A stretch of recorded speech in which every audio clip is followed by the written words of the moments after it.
उत्तर प्रदेश का देवरिया जिला, जहां एक अष्टांग योगी जिनके शिष्यों में डॉक्टर राजेंद्र प्रसाद, राजीव गांधी, अटल जी, नेताजी थे।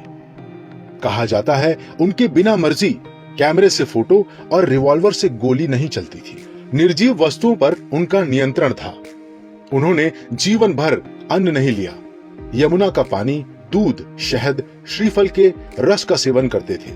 आज कहानी उन्हीं देवरहा बाबा की। भारत के उत्तर प्रदेश के देवरिया जनपद को एक योगी, सिद्ध महापुरुष एवं संत पुरुष ने अपने नाम से ख्याति दिलाई। कहा जाता है कि इनके दर्शन मात्र से जीवन सफल हो जाता है।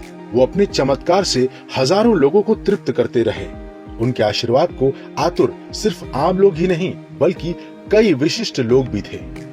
उनके भक्तों में जवाहरलाल नेहरू, लाल बहादुर शास्त्री, इंदिरा गांधी, राजेंद्र प्रसाद, महामना मदन मोहन मालवीय, पुरुषोत्तम दास टंडन जैसी महान विभूतियां रही हैं। अत्यंत सहज, सरल और सुलभ बाबा के सानिध्य में जैसे वृक्ष, वनस्पति भी अपने को आश्वस्त अनुभव करते थे। कुछ ऐसे ही थे चमत्कारिक, अलौकिक, रहस्यमय देवरहा बाबा। देवरहा बाबा की उम्र आज भी रहस्य है। लोगों का विश्वास है कि वे 2 शताब्दी से भी अधिक जिए। बाबा के संपूर्ण जीवन के बारे में अलग अलग मत हैं। कुछ लोग उनका जीवन 250 साल तो कुछ लोग 500 साल मानते हैं। भारत के प्रथम राष्ट्रपति डॉक्टर राजेंद्र प्रसाद ने उन्हें अपने बचपन में देखा था। उनके अनुसार इस बात के पुख्ता सबूत थे कि बाबा की आयु बहुत अधिक थी। इलाहाबाद हाई कोर्ट के एक बैरिस्टर के अनुसार उनका परिवार 7 पीढ़ियों से बाबा का आशीर्वाद लेता रहा था। 19 जून 1990 को योगिनी एकादशी के दिन अपने प्राण त्यागने वाले बाबा के जन्म के बारे में आज तक संशय है।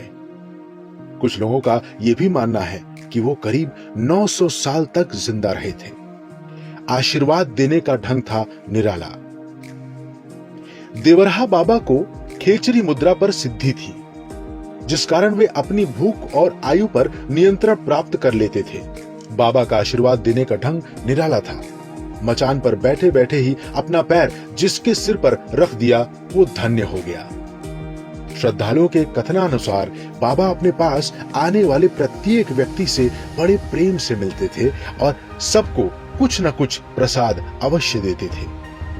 प्रसाद देने के लिए बाबा अपना हाथ ऐसे ही मचान के खाली भाग में रखते थे और उनके हाथ में फल, मेवे या कुछ अन्य खाद्य पदार्थ आ जाते थे, जबकि मचान पर ऐसी कोई भी वस्तु नहीं रहती थी। देश विदेश तक थी ख्याति। बाबा की सिद्धियों के बारे में हर तरफ खूब चर्चा होती थी। कहते हैं कि जॉर्ज पंचम जब भारत आए तो उनसे मिले। जॉर्ज को उनके भाई ने देवरहा बाबा के बारे में बताया था कि भारत में सिद्ध योगी पुरुष रहते हैं। उन्होंने जॉर्ज से कहा था कि अगर भारत जाओ तो किसी और से मिलो या न मिलो, देवरिया जिले में दियरा इलाके में मैल गांव जाकर देवरहा बाबा से जरूर मिलना। भारत के प्रथम राष्ट्रपति राजेंद्र प्रसाद को बचपन में जब उनकी माँ बाबा के पास ले गई तो उन्होंने कह दिया था कि यह बच्चा बहुत ऊंची कुर्सी पर बैठेगा। राष्ट्रपति बनने पर डॉक्टर राजेंद्र प्रसाद ने बाबा को एक पत्र लिखकर कृतज्ञता प्रकट की थी। देवरहा बाबा से ही प्रभावित होकर इंदिरा गांधी ने कांग्रेस का चुनाव चिन्ह हाथ का पंजा निर्धारित किया।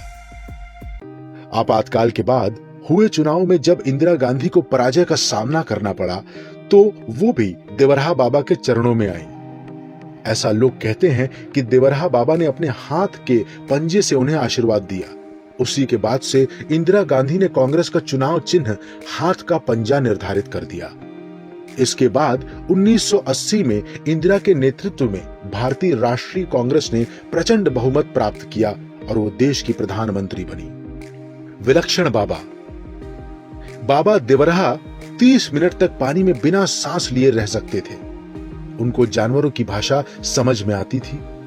खतरनाक जंगली जानवरों को वो पल भर में काबू कर लेते थे।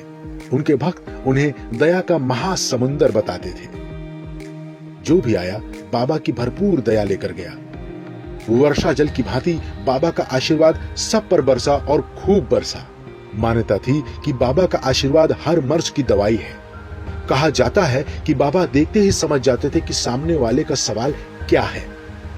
दिव्य दृष्टि के साथ तेज नजर, कड़क आवाज, दिल खोलकर हंसना, खूब बतियाना बाबा की आदत थी।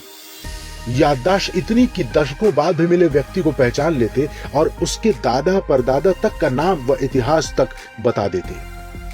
15 जून 1990 में योगिनी एकादशी का दिन और घनघोर बादल छाए थे। मौसम अचानक तेज आंधी तूफान ले आई। यमुना नदी जैसे समुद्र को मात करने पर उतावली थी। लहरों का उछाल बाबा की मचान तक पहुंचने लगा और इन्हीं सब के बीच शाम 4 बजे बाबा का शरीर स्पंदन रहित हो गया। बाबा ब्रह्मलीन हो गए। उन्हें मचान के पास ही यमुना की पवित्र धारा में जल समाधि दी गई। यूपी की कहानी में आज इतना ही। फिर मिलेंगे द यूपी खबर पर एक नई कहानी लेकर। हमारे YouTube चैनल को सब्सक्राइब करें और बेल आइकन को जरूर दबाएं।